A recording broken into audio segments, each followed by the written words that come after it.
Everyone, and welcome to my course, Linux Troubleshooting Course. This course is designed for people who are already in IT or people who actually trying to get into IT who have the basic to somewhat advanced knowledge of Linux already. Now they want to refine their skills in terms of how they could troubleshoot regular everyday issues to the advanced level troubleshootings. I have included pretty much a lot of things that actually a system administrator or an engineer experiences in their life, in their career life. So that's about my course. Now let me tell you about myself. My name is Imran Afzal and I have almost 17 years of experience in IT field, primarily in system administration, system engineering, and systems management. I have bachelor's degree in computer information system from Baruch College, City University of New York, and I have a master's degree, MBA, from New York Institute of Technology. So that's what pretty much about me, and thank you again for clicking into my course and enrolling in my course. So good luck to you. Hello everyone and welcome to the course syllabus. This is where you have to spend a few minutes and then decide whether this is the right course for you. I'm going to cover exactly what I am or what I have included in this entire training. The first section is about the introduction and course overview. This is the introduction which I'm already going through. This is about what the whole course entails, what are the things included, the syllabus overview which I'm going through right now with you, and after that if you decide to enroll you could download the syllabus. Section 2 is about troubleshooting best practices, meaning what are the policies that you should follow, what are the standards that you should follow, do the documentation and go through the ticketing process, patient to work with users and groups. When people actually work in a group, you probably experience that other groups or other departments start finger pointing at each other. Then how you should act to avoid situations like that. Get online help, understanding the issue before making a decision. Involve the vendor if there is a need or if you cannot resolve, at what point you have to pick up a phone and call your vendor. The log monitoring, and be honest and ask questions. The third section is about setting up a lab. We'll cover up about what is a virtual box, installing Oracle VirtualBox, creating first virtual machine, and doing the Linux installation. Now, of course, if you already have a Linux machine, like a lab Linux machine where you could practice this training, then you do not have to go through this entire section. You could just simply skip through it and practice all those lectures and all those troubleshooting commands that I will show you in your lab setup. But if you don't, that's fine. Just follow this section and I'll show you exactly how you could run a Linux machine. Then we'll talk about the conceptual troubleshooting. Who is who, meaning which server. When someone reports a problem, how do you know which server they're talking about? Who is the source? Who is the target? Who is the client? Who is the server? And what protocol they are using. Cannot access a server, cannot install a Linux machine. Linux virtual machine are running slow. Then section 5, system access troubleshooting. Many times people have problem when they cannot access a system or cannot log into the system. So what are the topics we will cover is about server is not reachable. Cannot connect to a website or an application. Cannot SSH as root or a specific user. Firewall issue. Terminal client is not working. Cannot connect using PuTTY via VirtualBox. By the way, all these topics that I'm covering is all based on real life examples which I have experienced in my life, which my students actually have experienced in their life or during taking my course. Section 6 is about file system troubleshooting. cannot cd into the file, cannot open a file or run a script, having trouble finding files and directories, cannot create links, cannot write to a file, cannot delete, copy, move, or rename a file, cannot change file permission or view other user files. As you notice, I have included cannot word on every lecture because this course is all about troubleshooting, and when you cannot do certain things, that's where you have to come in and do the troubleshooting. Disk space full or add more disk and create standard partition. Continuing section 6, add disk and create standard partition when you run out of disk. How you could add a disk and create LVM partition. Extend disk using LVM partition. How to delete old files. File system is corrupted. Then how you could fix it. Corruption in HCFS tab. Scripts to delete old files. And then of course in section 6 we have handouts where you could review some of the documentation that I have attached.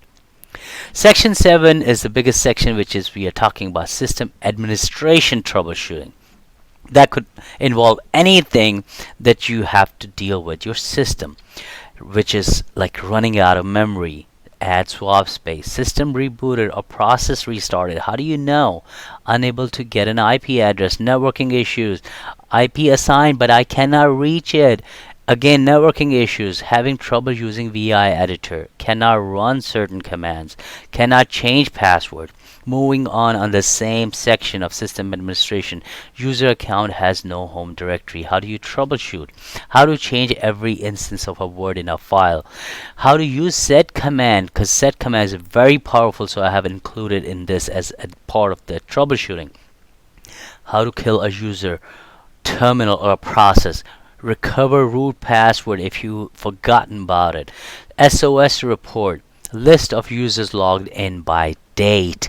System is running slow. I have included so many commands in system running slow. When you're going to review this lecture, you will see I have included like TCP dump, top, df command, free command, iostat. So many commands that I cannot even list every one of them. Moving on to section 8, it's about system recovery. We'll talk about recover virtual system, recover physical system, and disaster recovery. Section 9, which is the last section, this is the bonus section. I have included many different lectures, but few of them that I have listed here that are about the file ownership, logs, soft link, hard link, curl, ping commands, program, service, network commands, scripts to delete old files, the difference between CentOS 5, 6, and 7, and many more. I cannot include all of them in bonus section, but I will be including many more. Again, this is my course syllabus. Please remember one thing. This course syllabus is not limited to what I have shown you just now. This will, and as I speak, I will be including many different lectures as I'm getting it feedback from my students. So hopefully you learn a lot from this course, and good luck to you. Welcome to my section number 2. This is where we'll talk about troubleshooting best practices. Like what is there, the exact rules that we need to follow in order to have the best troubleshooting. There are a few list of things that I will go over with you in this section, and those are not like a real troubleshooting that we will do, but there are a basic concept that you should, or basic format that everyone should follow to perform an effective troubleshooting. And those are, one of them is follow policies in place, meaning follow any policies that you have for your company, any standards that you have for your company. Follow that when you are going through the troubleshooting steps, whether it is opening up a ticket, notifying a certain person, or whatever the policy they have. You have to follow that before you actually start troubleshooting anything in the environment. Then we'll talk about the documentation or tracking, or a ticketing process. Documentation meaning if there is an issue, have we actually looked at any prior documentation, or are we going to document this existing issue. Is there any ticketing process? And 9 out of 10, every company has a ticketing system in their environment. Then we'll talk about the patience that you really need to work with users and groups, and how can we get that patience. That's the most important things when you are troubleshooting issues. If you get aggravated during the troubleshooting process, trust me, you're not going to get anything done. Then we'll talk about how you could get some online help. Online help is one of the biggest tools that I use it personally, and many other system administrators and engineers they use on a regular basis. So they could go online and look for solutions. We'll talk about understanding the issue before you make a decision. We'll talk about involving vendors whenever you need help. And the log monitor. There's so many logs that you have to monitor before you make a decision or before you make a change in your environment. And the last one, be honest and ask a question. You don't have to make up anything, and if you don't be afraid to ask any type of questions that you have. So these are the few things that I'll go over in this section. It is very important that you go over with all of these slides with me and these topics, because that will really set your base to get starting on the troubleshooting lessons. Follow policies and standards. Let's look at over what are the things that we should follow when you are working in a corporate environment. The first thing is communication. Communication is the most important things that you should do or notify the users or your boss or management that what is being done to the system, or why you are troubleshooting, or what happened, why there is a failure. So communication is the key. So find out how you could communicate. Is there a specific tool that you have to use to notify user, or do you just simply have to send an email? These are the things you have to follow. Then involve the right people. Involving the right people meaning, do you have to notify your boss, or do you have to notify your boss's boss? Do you have to notify, if you're working in a customer environment, do you have to notify the implementation managers or the engagement managers?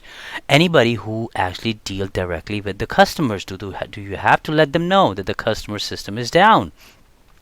Then open up a ticket. If they have a ticketing platform, and I said before, 9 out of 10, every company has a ticketing platform where they open up a ticket if there's any issue. Or you could open up a ticket if you are doing a maintenance. If you open up a ticket if you are upgrading certain system. So you need to use a ticket for everything. So same thing for troubleshooting. If you are troubleshooting anything, you need to find out if you need to open up a ticket. Sometimes if it is critical issue and impacting more than one customer or more than one stakeholder, then you will require to open up a ticket. Resolution techniques or method. What are the techniques that you need to follow? The resolution method. Do you have to go through a certain procedure to access system console, system ILO? Do you have to notify someone? Is there a specific password? So these are the resolution techniques or method. Do we have to go from A to Z, the format, or you could just jump in to the machine and find out what happened and start troubleshooting? You have to know the method. Maintenance schedule. Like, is your company following the maintenance schedule? Like, they only do maintenances on the weekend, or are they doing maintenances only on the week? Sometimes people don't like to do maintenance on Friday or on the weekend. So these are the things you need to find out when you're doing maintenance or even troubleshooting. Let's say the reason I'm bringing this up is because if you are troubleshooting an issue, and during the troubleshooting you are being told by the vendor, or you just find out from an article that you need to upgrade in order to fix this issue. Now the upgrade of course requires a maintenance window. That maintenance window, if you are troubleshooting an issue on the weekend and the only maintenance takes place is during the week, then you need to know these things. Approval process. Who approves the process? If you need to apply a patch, or if you need to troubleshoot something that is related to an upgrade, you need to know what the approval process is. Sorry, I went a little ahead. So these are the few things that you need to follow in terms of following policies and standards. Next one we have in line is the documentation or ticketing process. That is one of my favorite part because I strongly believe anything that is documented correctly, it will always help you down the road. Meaning if I have an issue today and I document that issue can reoccur maybe a year from now or 10 years from now. We could always go back to that ticket or always go back to that document and see exactly what happened. It is just the same way if you are a lawyer and you are actually fighting a case. Lawyers do that many times, that they go back to certain incident or certain verdicts that took place in the past and they bring it up as an example. In 1988, this judgment what took place because of that. How do they know that? Because there is a documentation of every trial that took place. Same thing, same format we wanted to follow here. We have to have a documentation of every troubleshooting or every issue that we have. Whether you do a documentation like a raw document on a Word format or you're doing a ticketing process. So look for any existing documentation your company has. And I'm telling you, every company has documentation. If they do not have any kind of proper documentation, then this is your time to shine. Start creating documents, start creating fancy documents, put a process together how an issue takes place. So if an issue comes in, then how do you troubleshoot? Who do we notify? All that comes in a documentation. If they have a ticketing system, put that together in a ticketing system.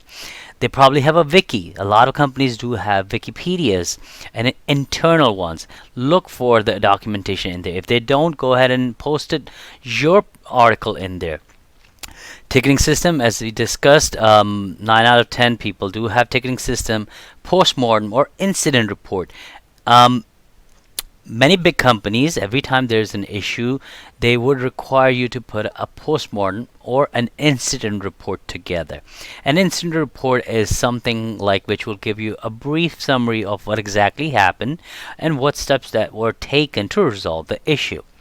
If your company does not have any of these documents, again, start creating one. Incident report, you could find it online as in templates that you could put together. So you could follow that. Root cause analysis. This is also some of the things that people follow.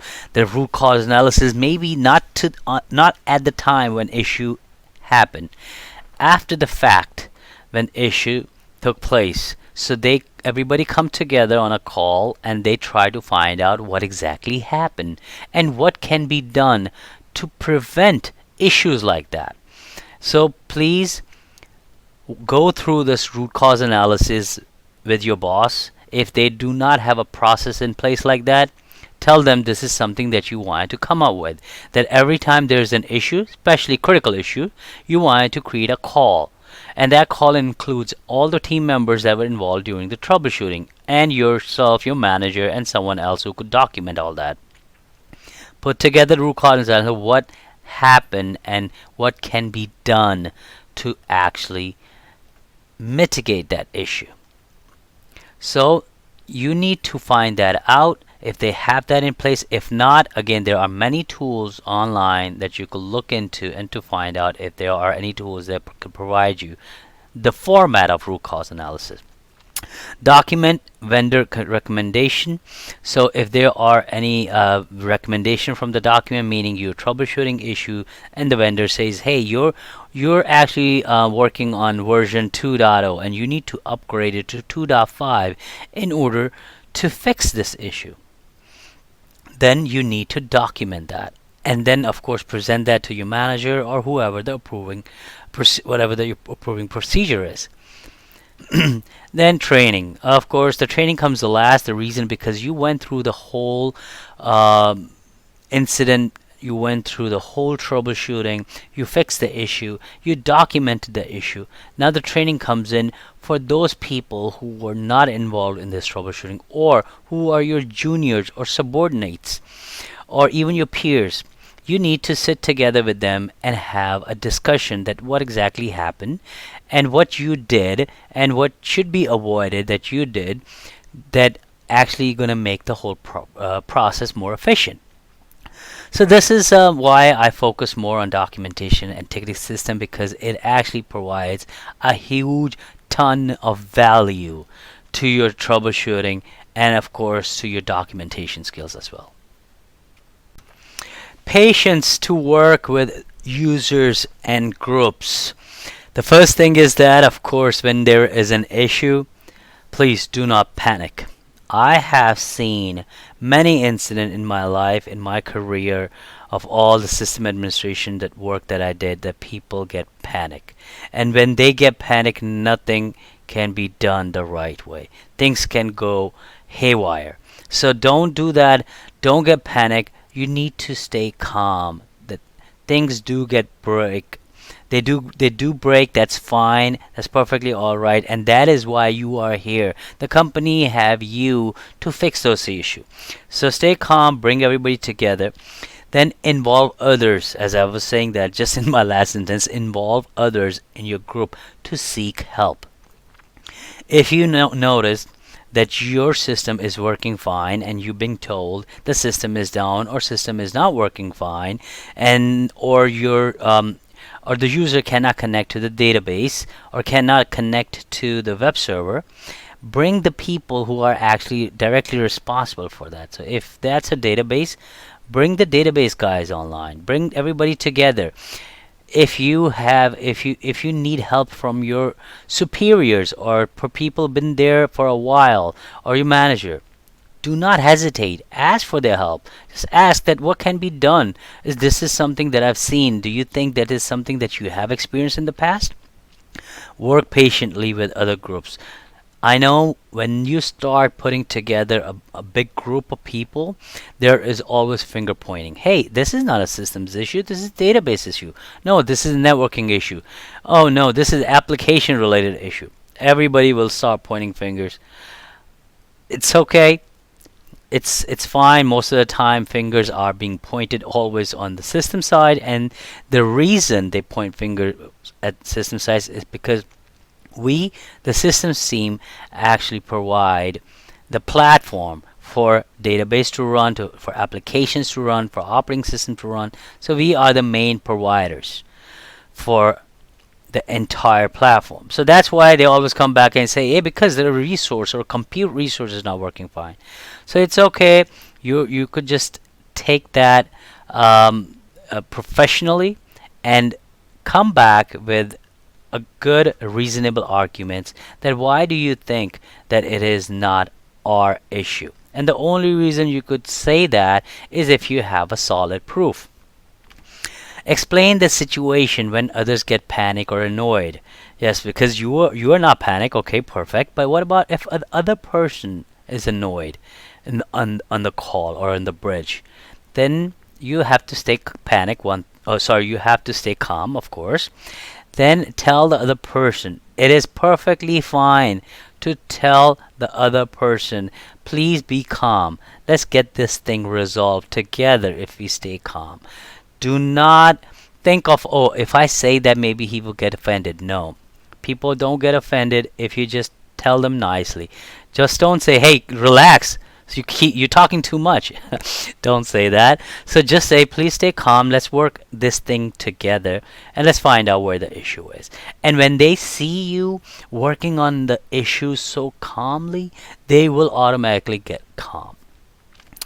Set up a conference call to bring everyone together. Of course, when you need to have the people together, there has to be a platform to bring them together. Some people use Skype or some kind of video application. Some people just do a phone bridge calls. Some people actually get physically together on a conference room. That is fine. Whatever your medium is, you could utilize that to bring everybody together. Hand over to someone with more experience. Meaning, if you think there's a situation and there's a troubleshooting that you're doing that is above your expertise, then do not take it personal, and please give it to someone who has more experience.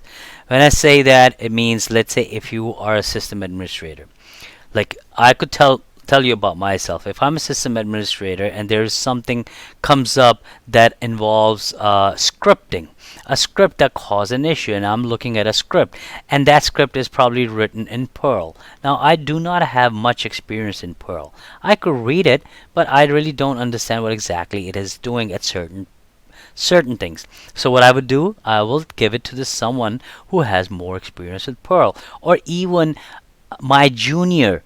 If the person has been hired to the company 2 months ago, and I've been with the company 6 years, again, don't get it personal. The person who came in 6 months ago, he probably have more experience in Perl. Just tell him, hey, take this call. You have more experience on Perl. Try troubleshooting it. Then do not let others derail you from the issue. Yes, this happens many times. What I mean about with that is, people, when a lot of people get involved in a call and they start talking and they start stepping on each other's toes, they actually start talking something that is not relevant to the entire conversation. If the system is down or crashed or something, they start talking something else. Oh, you know what, that happened something like that when I was working on a database issue, and that database had an issue that I'd never seen it. Because, hey Paul, do you know why the database issue had? Because it has some table extension problems. See, these are the things. I'm already taking you off of the subject, and I don't want to take you off of the subject. And to keep everybody on the same subject, tell them, hey guys, please, can we please concentrate on this issue? It is perfectly fine to say that. And again, going back to my main topic, stay patient. Getting online help. Well, for me, this is one of the most efficient tool to get your issue resolved, because 9 out of 10 the issue that you're having, someone else had the same issue. So go online and search for it. So before we do that, and if you have never done it, you select a preferred search engine, meaning are you going to use Google, Yahoo, or whatever that is. Just stick with one. Look for specific error in messages. When you're sticking up a message on search, do not type like my server is down. So what are you gonna get? You're probably gonna get tons of article, and that's gonna go nowhere. Basically, pick the exact error message that you're getting and put it in there, and then you will see that you're gonna get so many related articles out there that is only specific to your search. Or maybe it's gonna go more and more and more narrow down if you try to search for specific error. If you do not have an error, then put your search specific to your environment, meaning say server is down in Linux environment, server is down in Linux Red Hat, server is down in Linux Red Hat version 7, server is down in Linux Red Hat 7.5. See how much narrowing it down? That's how you're gonna get the exact same problem, and if someone has the same issue. Sign up for Linux community forums. There are so many community forums out there. I will recommend you to go sign up. Not only because you wanted to get helped and troubleshoot your issues, but also help others as well. And you know, as they say, what goes around comes around. If you help many people out there, you will get helped, and it's just a karma thing that I believe. All right, ask question if you cannot find your answer. Meaning, if you are searching for something, you can't find the exact answer, then there are forums there that you could put an answer. You could put your question on. If you have a support with the vendor, then perfect that you go there. If not, some people just wait. If it's not critical, they just post a question online and they just wait for the answer. And I tell you, you'll be amazed how many answers you're gonna get. People actually jump on the question and answer that. Then moving on, be aware of security issues though. So that's a other side of reality. Getting online help is very good, but there is a dark side of it as well, and that is a security risk. Do not let anyone log into your system. If someone is willing to help you and they said, hey, why not let me log in and see what's going on, you don't know the person, of course. I'm sure you know that. This is a basic ABC. You're probably not going to let anybody come in. Other thing is hide your IP address or hostname. If you are copying a string from your log, most likely it will have a hostname to it or IP address to it. Just dark it out or just simply take it out and then search for it, or then send the message to someone to look for it. Do not search online from the server which is having issue. Meaning if your server A is having issue and you're getting online from that server, don't do that. Go from a server, your own laptop, not the ones that are actually the server, the production environment server. Do not send any documents that has company information, which I mean like sometimes you have a notepad or word pad that you want to share with people. Do not send that. I wouldn't recommend that. Sometimes that those documents if you go to detail of that document, you'll see the company name and when it was created, your name, and a whole bunch of information.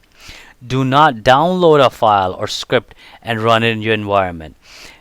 You're probably gonna see helpful articles. Hey, this issue can be resolved if you download this file and run it. A lot of times you'll find these type of things in Windows, not as much in Linux, but of course, keep an eye on it. Be aware of it.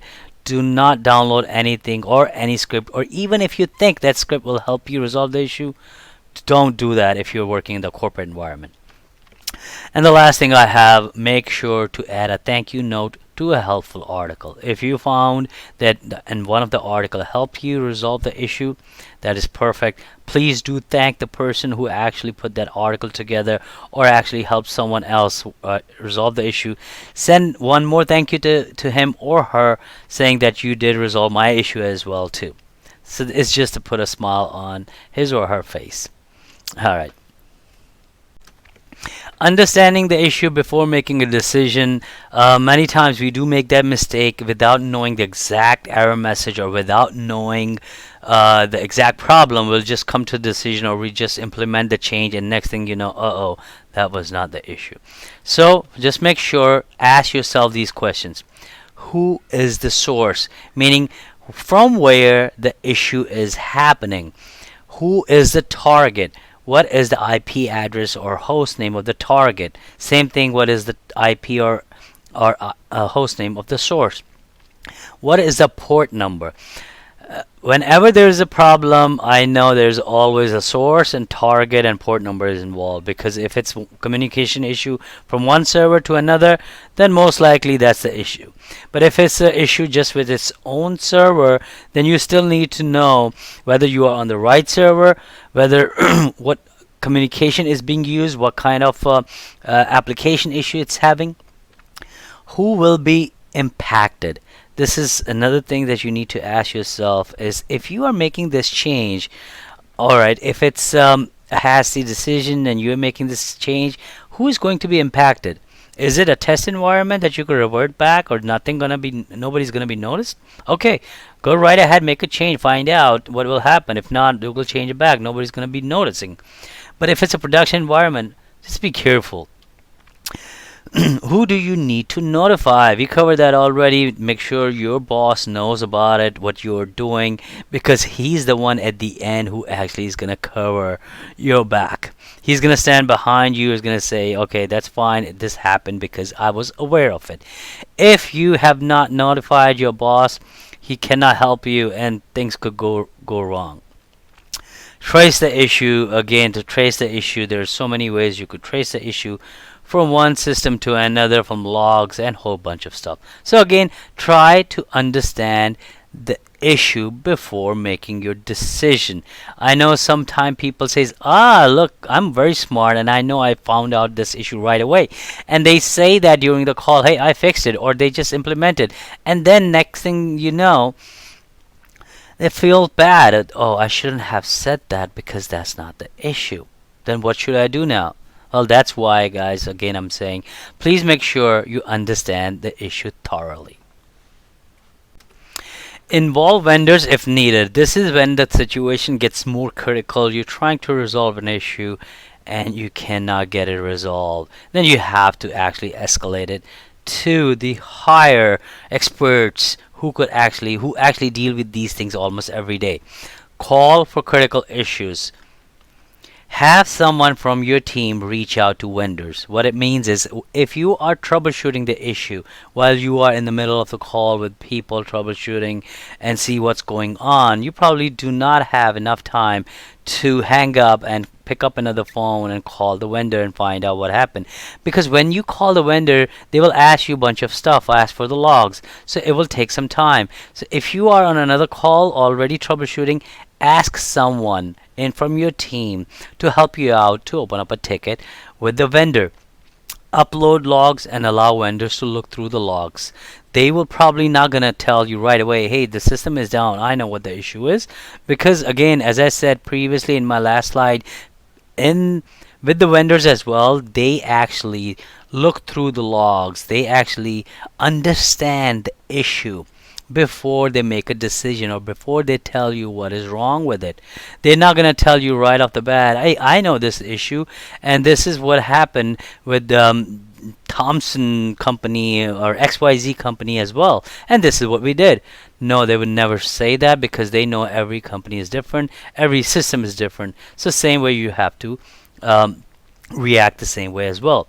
Allow access to log into the system. Yes, of course, they will ask you to walk them through, share the screen, or even like sometimes people do have remote login access. And vendors do have it. They will log in. They will work with you alongside and see what the issue is.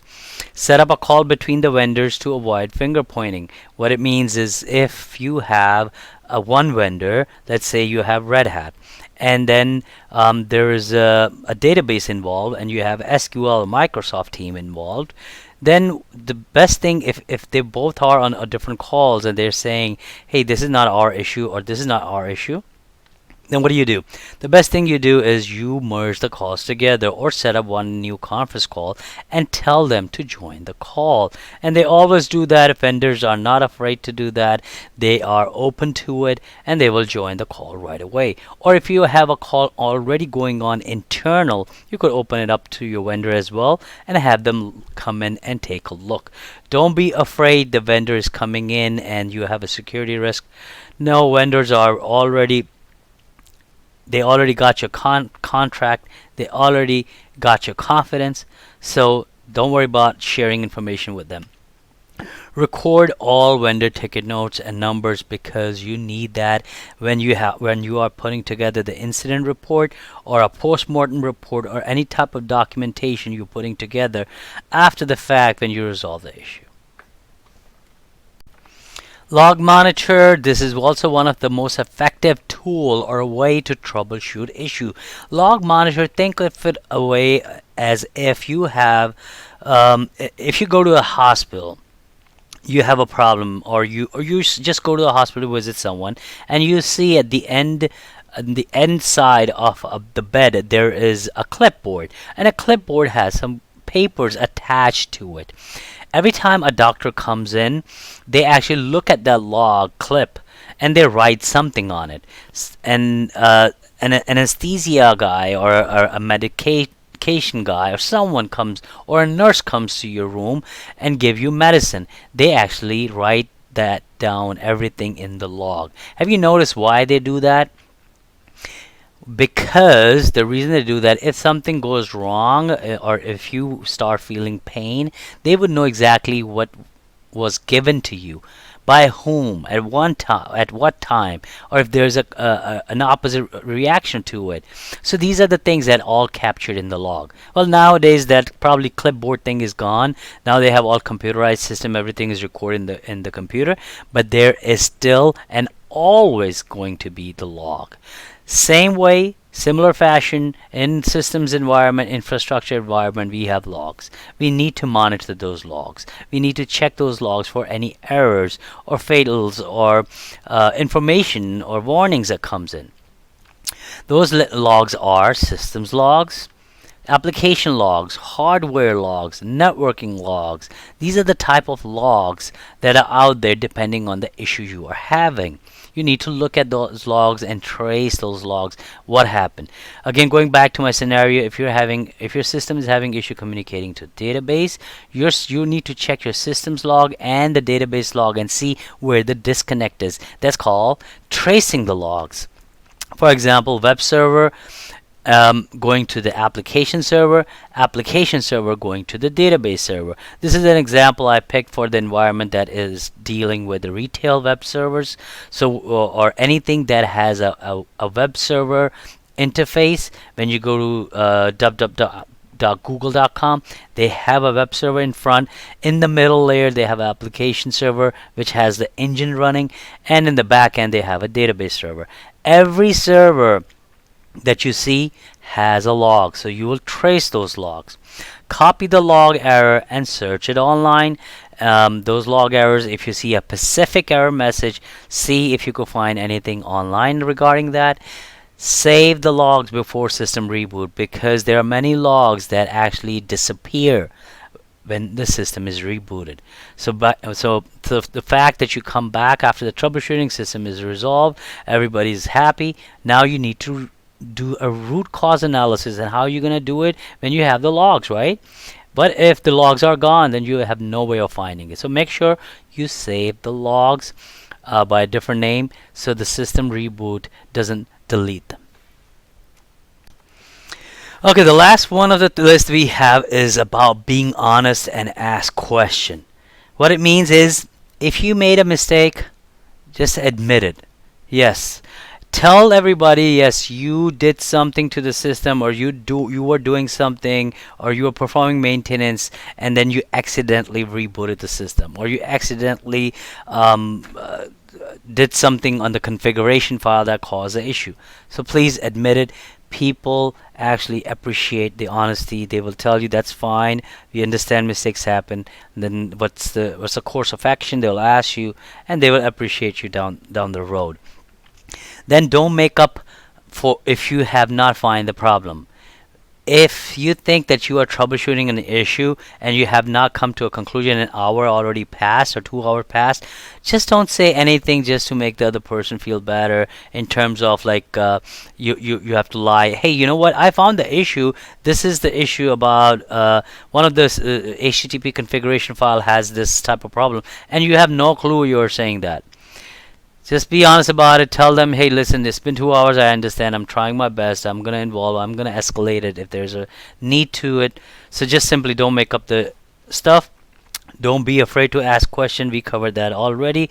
If you need to ask question, ask your boss, ask your subordinates, ask your peers what it stands for. If you know, if there's an acronym in there, you need to know what that acronym stands for.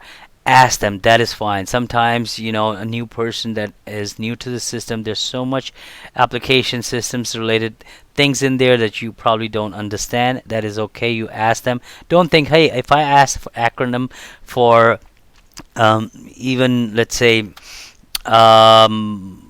HTTP, right?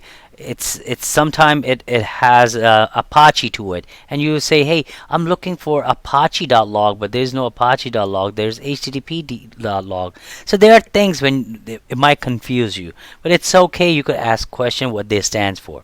How the issue was reported, you could tell them, hey, I was just sitting and I saw this alert coming in, or someone else reported to me. Don't say that, hey, I was the one who found that issue. Why do you think it's related to Linux server or Linux related issue?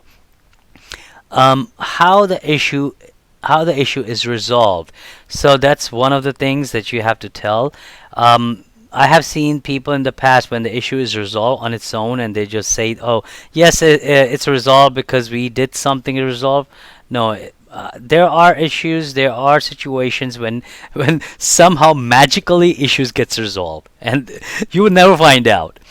So just be honest about that. Tell people, tell the users, hey, the issue got resolved itself. You have no clue how it got resolved, but you will definitely look into it to find out what was the issue and how it got resolved. It's just that simple, and then you move on with your life. All right. Okay.